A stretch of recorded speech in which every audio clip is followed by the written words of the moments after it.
The good news for the Bert Show Youth Group is they are going down to one of the biggest St. Patrick's Day parties in the country in Savannah, and they aren't paying for anything. Ooh. That is the good news. The bad news is they are spending the weekend in Savannah, and they're going to be humiliated every hour. We're calling it St. Patrick's Day, the Shenanigan Showdown, right? With the youth group of the Bert Show.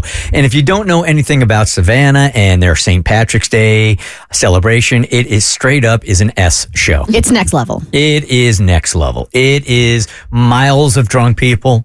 It is everything that you would want in a St. Patrick's Day weekend in Savannah.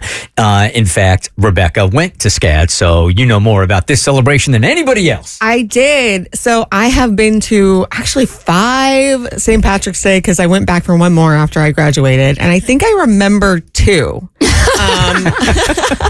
Lots of drunk tanks, lots of interesting fights on the street, lots of drunk moments, wasted moments, and it's so packed you can't even get into the bars. The party's basically just outside on the street. And I love that you're going to be doing this entire weekend sober as a judge. Yeah. Do I get any points if I relapse? We'll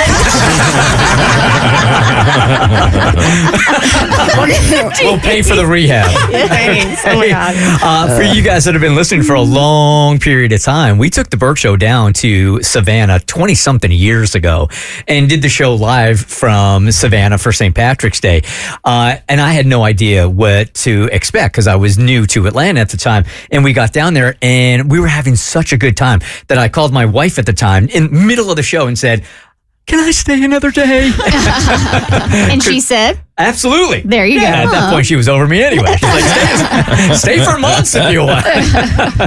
So, yeah, we are sending them down there, but it's going to be fun for all of us, right? And the winner of this competition that we have put together is going to get $1,000, but the loser is going to have to dye themselves, paint themselves green all week long. Okay. So we will have the results Monday, St. Patrick's Day, when our youth group returns from Savannah.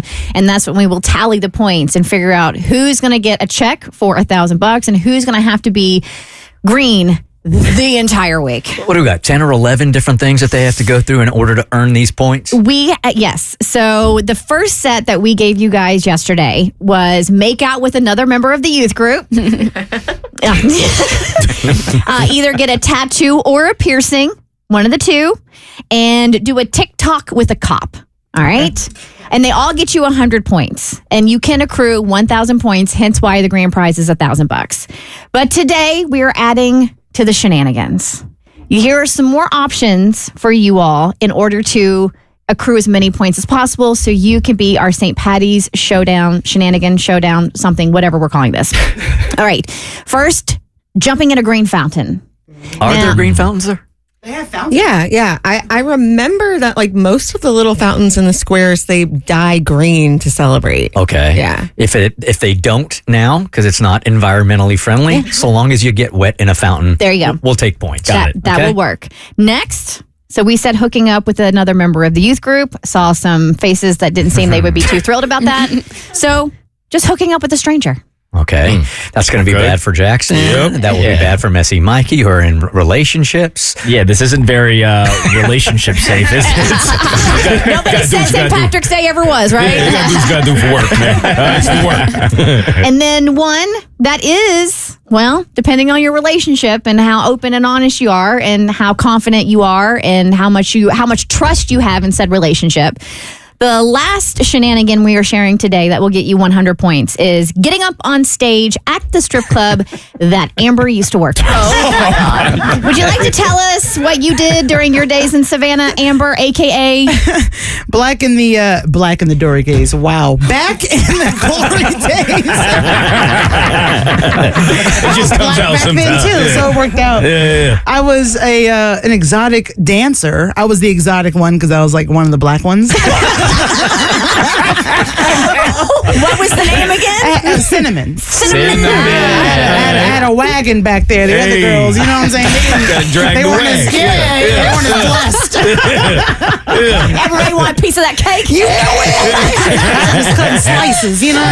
Now, do you know if any of your fellow dancers are still associated with said strip club? And which one did you? I really hope not, because they were all like 10 years older than me. So I hope not. I'm not even sure if the gold room is still open, honestly. The gold room. Oh, I Googled it yesterday. Now it's an Arby's. So you're Is it really? You're getting roast beef either way. No, you didn't. No, you didn't. All right. Yes, she did. Gabby, aka Keisha, is in the room. Wow. She got the moves. Maybe this whole thing should be now sponsored by Arby's. 2 for 6. All right. But again, you have to get up on the stage at the establishment, okay? Well, I remember when I was working at strip clubs, it's going to be hard to do that. Security is very protective of the girls. Yes. They will throw you out. Yep. Sometimes it will hurt, but I definitely want Mikey to do it. Yeah, these challenges seem a little pointed. Me and Jackson are going to really struggle with these two. I don't know. I mean, as a girl, you have a chance of getting up. Yeah. As a guy, I'm going to jail or getting punched in the face. Well, make it up on the other ones, man. All right. Drunk tattoo or piercing. All right, that joke, by the way, offset your "Come on, Eileen" earlier. Both You made very up good for it. You made up jokes. for it. The Bert Show.